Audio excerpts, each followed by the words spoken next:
Another transfer, huh? My husband Oliver came home, clearly down in the dumps. So, where's the next assignment?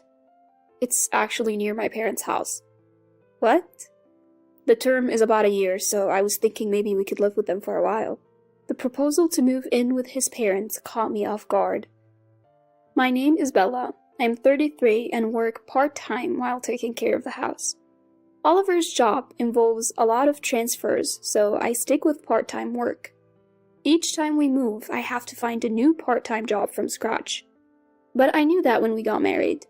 I find excitement in exploring different places, and we've been married for 4 years now. Our favorite pastime is to discover local spots and visit them together on Oliver's days off. His next assignment is close to his parents' home. We've always rented apartments, and finding a new place is a hassle. If we're moving again in a year, living with his folks isn't a terrible idea. That's how I justified it to myself. I think we get along with my in-laws, at least on the surface. We don't see them often, maybe 2 or 3 times a year. And my father-in-law, Aiden, is usually away for work, so we haven't had many deep conversations.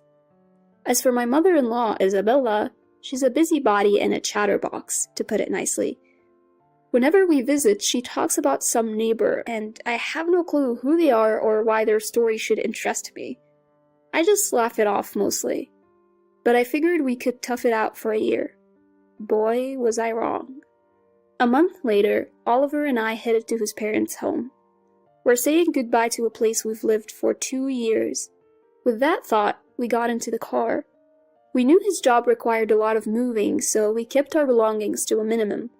So minimal that even the moving company was surprised. When we arrived, Aiden and Isabella greeted us warmly. "Thank you for having us." I handed over the gift and bowed my head.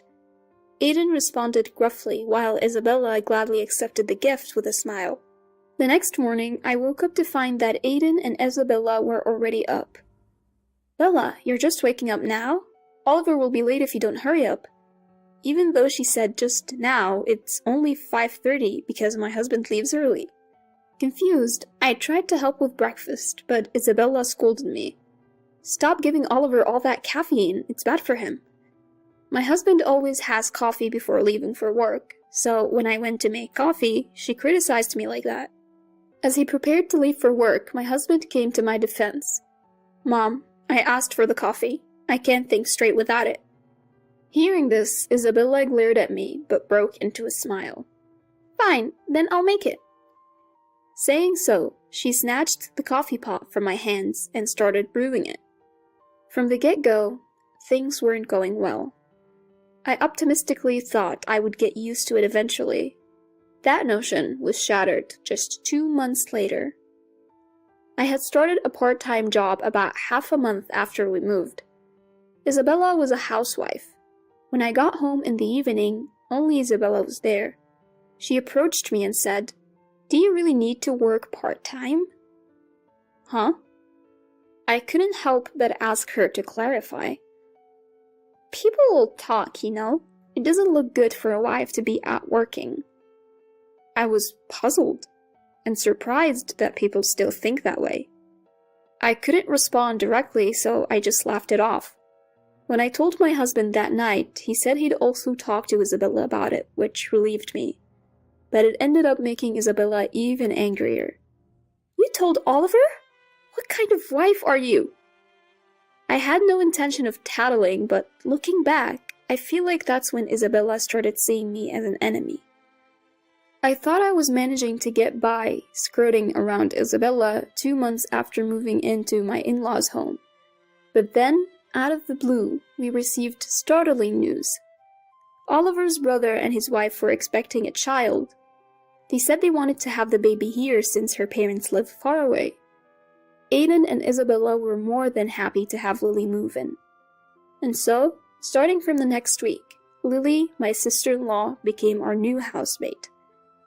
"Bella, could you please get Lily a drink quickly? And buy a blanket, we don't want her getting cold." Ever since Lily moved in, it's like I've become the housemaid. If I cook, I get told it's not fit for a pregnant woman. If I clean, it's, "You can't let a pregnant woman do that, hurry up." All the household chores are on me, while Lily either snacks, watches TV, or scrolls through her phone. I understand that being pregnant isn't easy, so that's okay. But she won't even look me in the eyes, let alone say thank you. Isabella takes care of Lily, serving her drinks and snacks. Yet, all these are items I've bought. It feels unfair. I was putting up with it because we're living under their roof.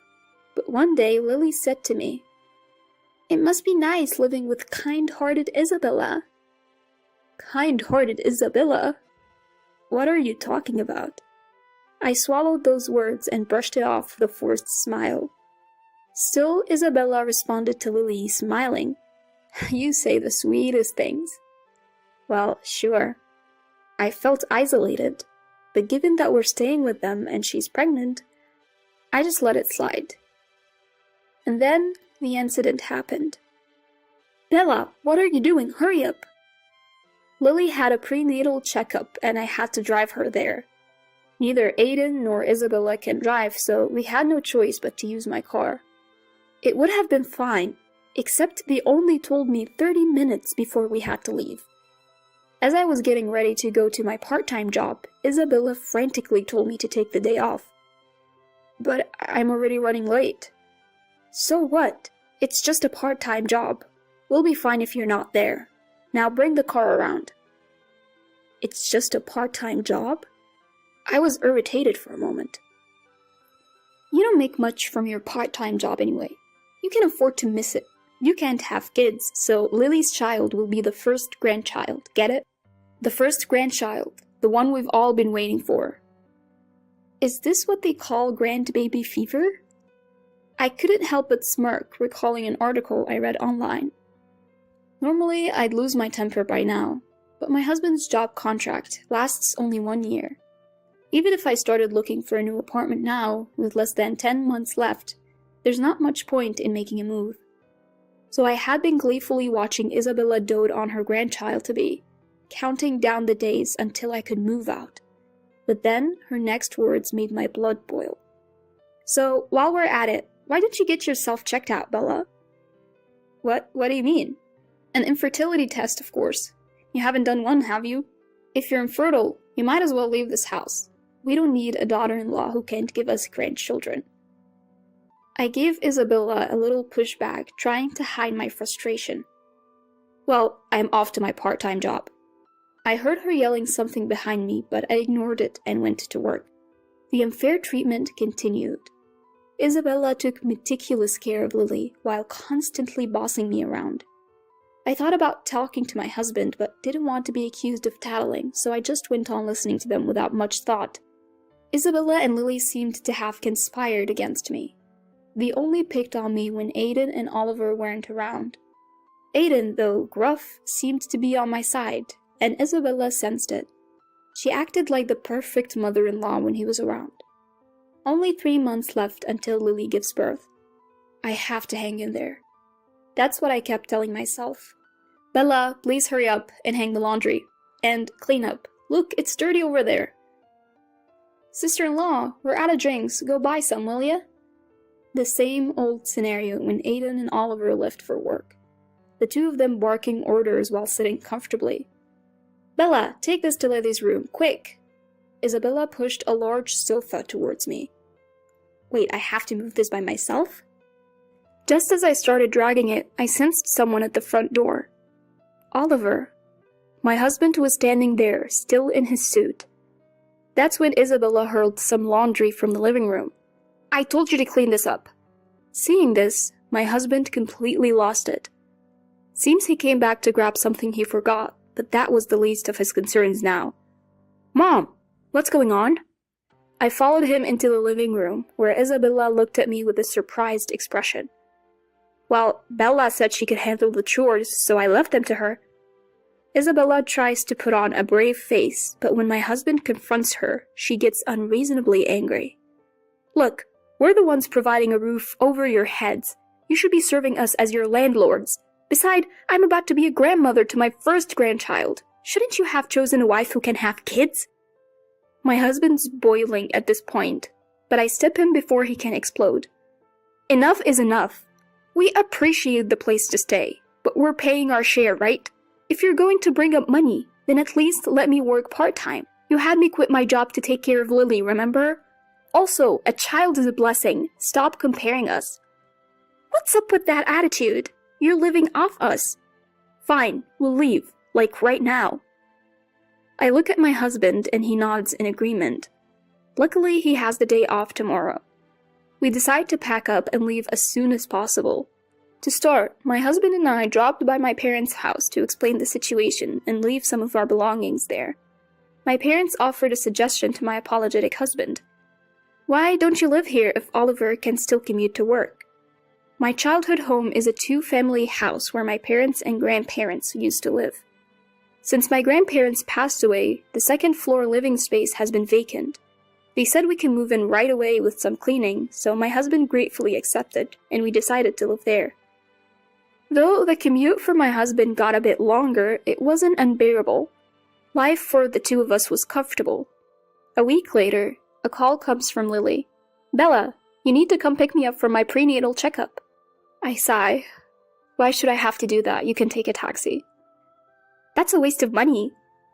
Well, I don't want to waste my money picking you up either. I've had enough and tell her what's on my mind. Why should I pick you up when you treat me like it's a given, without any gratitude? I hang up the phone. Another week goes by, and there's another call, but it's from Isabella this time. Yes.